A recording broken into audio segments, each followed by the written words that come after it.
Good morning mga kabakyard. So, yan. Today is ano nga bang araw ngayon? September 2 ngayon. Kagabi po ay may bagyo. Yun nga po yung bagyong Enting. And ngayon po pagising ko ay isa very bad news po. Ayan. Isa pong batch ng mga Krailings natin. Australian Red Claw po ito mga kabakyard. Bale magdamag po kasing brown out dito sa amin dahil nga po sa yung dumaan na bagyo.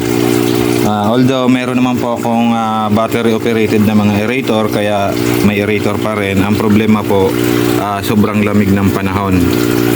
Hindi po natin kaya magpatakbo ng heater dahil nga po hindi naman yung kaya ng battery. Ayan, ang dami po sa kanilang naghihingalo na. So, hindi po ito sa aerator kasi may aerator tayo. Ayan, battery operated po. Ang problema po nito is the temperature po, na sobrang drop na po ng temperature, malamig, hindi nila kinakaya kasi masyado pa pong bata itong mga Krailings natin. Wala pa tong halos isang linggo pa lang po to. Ayan.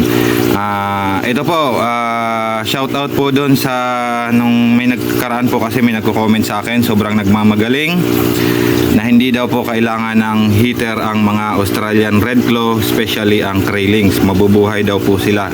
Ayan po, ayan ang isang napaka-solid na evidence po mga kabakyard na pag masama ang panahon, malakas ang ulan, pag hindi po sila nalagyan ng maayos na heater or maayos na temperature control, ayan po ang aabutin nila. Ayan.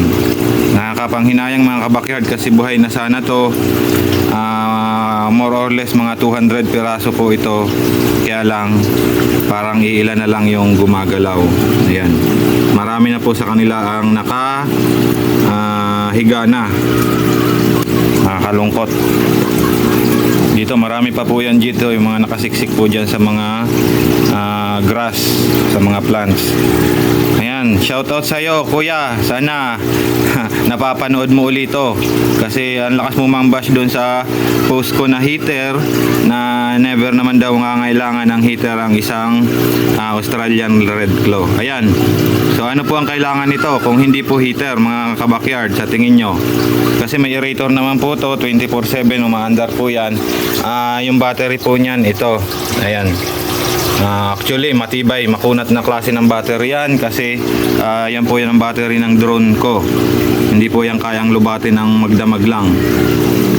Okay, so yan lamang po ang update natin. Ito pa lang naman ang nache-check ko. Hopefully sa ibang mga alaga ko wala pong mga casualties pa na iba.